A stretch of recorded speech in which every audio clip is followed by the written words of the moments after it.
think there's a way that the Sony Spider-Man-less Spider-Man verse could have been done well? Sure.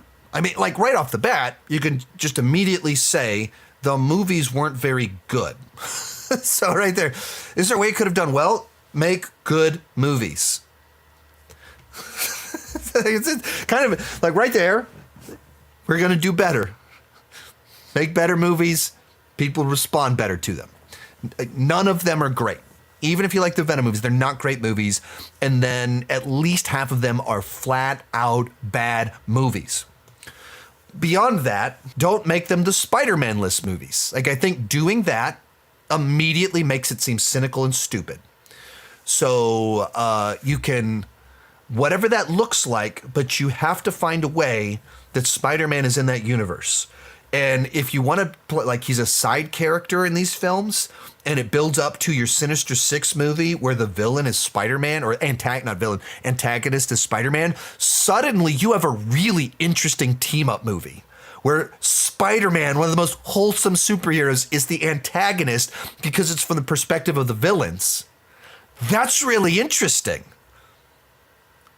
We don't know who Spider-Man is in the Sony Spider-Man-less universe. So right there, just like the glue that makes it make sense, they didn't have that. They didn't have anyone that was over the universe. There's no connective tissue.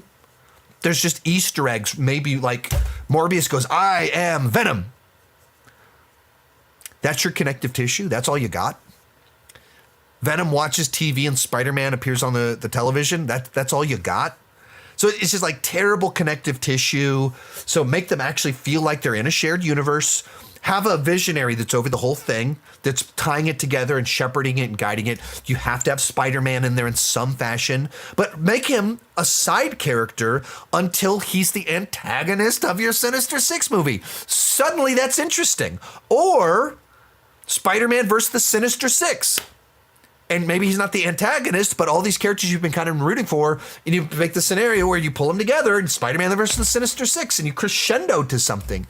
But it can't be disconnected movies that are bad with no Spider-Man. Of course, that's a terrible universe. Most of these clips are pulled from my Patreon live streams. I do about 6 live streams every single month. For $2 per month, $20 per year, you can get access to all the exclusive videos and live streams. For $5 per month, you get your name on my end card. At the top tier, you get a 30-minute video chat with me each month. The link down below in the description has more information.